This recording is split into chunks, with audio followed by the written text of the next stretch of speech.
Olá, eu cumprimento a todos os amigos e irmãos com a paz do Senhor Jesus. Neste quarto trimestre de 2020, estamos estudando uma lição por tema A Fragilidade Humana e a Soberania Divina, o Sofrimento e a Restauração de Jó. E a lição desta semana tem por tema o Livro de Jó.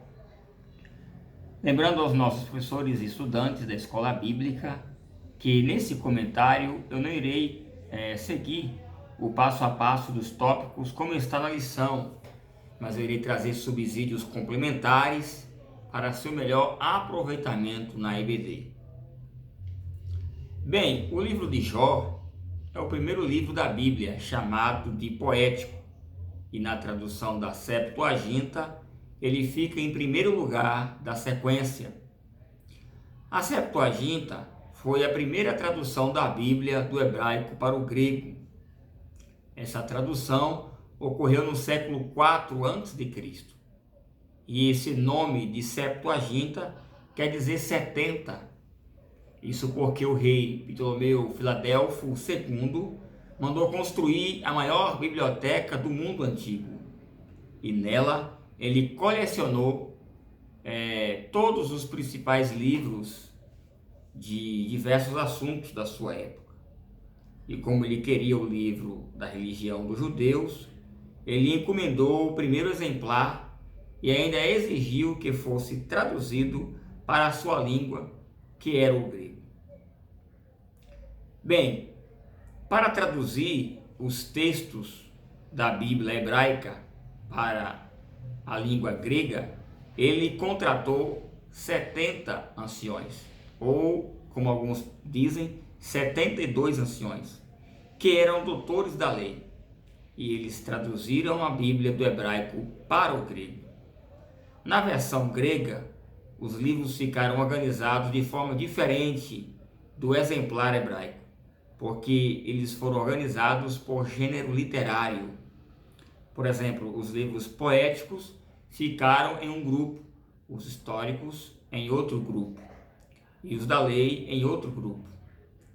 Então, os primeiros a serem organizados foram os da lei, e assim por diante. Na verdade, eles foram organizados em lei, históricos e poéticos. E o livro de Jó entra na sequência ordinária como sendo o primeiro no grupo dos livros poéticos. O primeiro dos demais de seu grupo, justamente porque ele é, no caso, o livro mais antigo da Bíblia. Quanto à autoria do livro, há uma discussão sobre quem teria escrito o livro, e a tradição judaica diz que foi Moisés quem escreveu durante o período em que ele estava pastoreando as ovelhas de seu sogro Jetro. Inclusive, a história de Jó teria sido contada pelo próprio Jetro a Moisés. A tradição diz que Jetro, no caso sogro de Moisés, teria sido o filho ou neto de Jó, mais provavelmente neto ou bisneto. Mas outros pensam que tenha sido o próprio Jetro quem escreveu. Outros ainda dizem que pode ter sido um dos amigos de Jó, chamado Eliú, porque Eliú é o único que tem a sua genealogia relatada no livro. Mas é bem provável que tenha sido Moisés mesmo, porque o livro foi escrito em hebraico e o primeiro a começar a escrever em hebraico foi Moisés.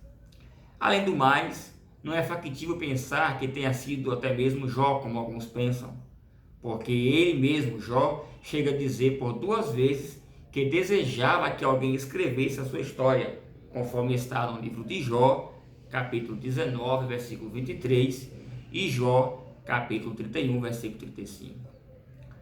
Bem, a primeira versão da Bíblia, que foi montada pelos judeus, o livro de Jó, também é colocado em primeiro lugar na sequência dos chamados escritos, porque a Bíblia hebraica, que se resume só no Antigo Testamento, está dividida em 3 partes, que são lei, poéticos e escritos, ou salmos. E era assim que era conhecida a Bíblia nos dias de Jesus. Veja Lucas capítulo 24, versículo 44, assim está escrito: E disse-lhes: São estas as palavras que vos disse, estando ainda convosco, que convinha que se cumprisse tudo o que de mim estava escrito na lei de Moisés e nos profetas e nos salmos. Veja, inclusive os judeus chamam a Bíblia na sua época, até hoje eles chamam assim, de Taná, que é a formação de 3 palavras. São elas Torá, Nevim e Ketuvim. Torá quer dizer lei, Nevim quer dizer profetas e Ketuvim quer dizer escritos, os salmos. Portanto, Jó é colocado como o primeiro livro dos Ketuvins, justamente por ele ser o livro mais antigo. Bem, Jó não era um descendente de Abraão, portanto, não era um judeu. Ele era da terra de Uz. E embora a geografia bíblica não nos indique com precisão, os estudiosos acreditam que Uz é a terra dos midianitas, que hoje seria a Arábia ou o Iêmen. E, portanto, esse é mais um dos fatos curiosos do livro de Jó. Pois, diferentemente da maioria dos livros bíblicos, o livro de Jó não dá referência de lugar e nem de período em que ele foi escrito. Mas como Jó é antes de Moisés, entendemos que ele está no pós-dilúvio, depois do episódio da Torre de Babel e antes da lei, mais precisamente no período chamado de patriarcal. Por isso que ele também é chamado pelos estudiosos de patriarca. O gênero literário é poético, porque tanto suas declarações como seus debates entre seus 3 amigos, como a sua declaração, as suas declarações e as falas de Deus no capítulo 38, são de estilo poético. Isso por toda vez que você for ler o livro de Jó. Inclusive é poético porque os autores, os personagens falam de assuntos interiores, portanto é considerado poético. Essa é uma literatura muito rica e porque ela discute de forma filosófica e teológica o caráter do homem e o caráter de Deus e o caráter do sofrimento humano, ela se torna uma leitura tão profunda. Porque a grande questão do livro de Jó é o porquê do sofrimento de Jó, pois ele é um homem justo, portanto deveria haver um motivo para esse sofrimento. E há uma discussão, uma série de especulações sobre essa celeuma. Portanto, uma das perguntas que mais iremos trabalhar nessa lição de Jó é as causas do sofrimento, seus propósitos, suas lições, suas aplicações. No livro de Jó, iremos encontrar citações científicas que só irão ser descobertas pela ciência milênios depois, como por exemplo o núcleo da Terra ser feito de fogo, o peso do vento, o sustento do globo terrestre na imensidão do universo. Então o livro de Jó é muito interessante. No livro de Jó devemos observar uma coisa que passa desapercebida, e que é interessante para muita gente, porque as falas dos amigos de Jó não podem ser consideradas como verdadeiras, embora elas aconteceram, foram ditas por eles, pelos amigos de Jó, mas elas são falsas acerca de Deus, porque a própria Bíblia fala sobre o caráter de Deus e não é o mesmo que os amigos de Jó falaram. É Bildade, Elifaz e Zofar. Então, embora estejam na Bíblia, não podem servir de base para construir doutrina bíblica. Por exemplo, uma das heresias que eles produziram foi a confissão da fé positiva e a teologia da prosperidade. Esses conceitos são claramente encontrados no discurso dos amigos de Jó, que são 2 mentiras de Satanás que hoje podemos ver muito nas igrejas, nos hinos, nas pregações triunfalistas, principalmente por parte dos pentecostais. E como uma vez nesse canal já disse, e dezenas de vezes, e vou voltar a afirmar de novo, o movimento pentecostal genuinamente bíblico não tem nada a ver com essa loucura emocional que vemos hoje em dia. Bem, o significado do nome de Jó pode ser voltar-se para Deus ou arrepender-se ou perseguido do inimigo.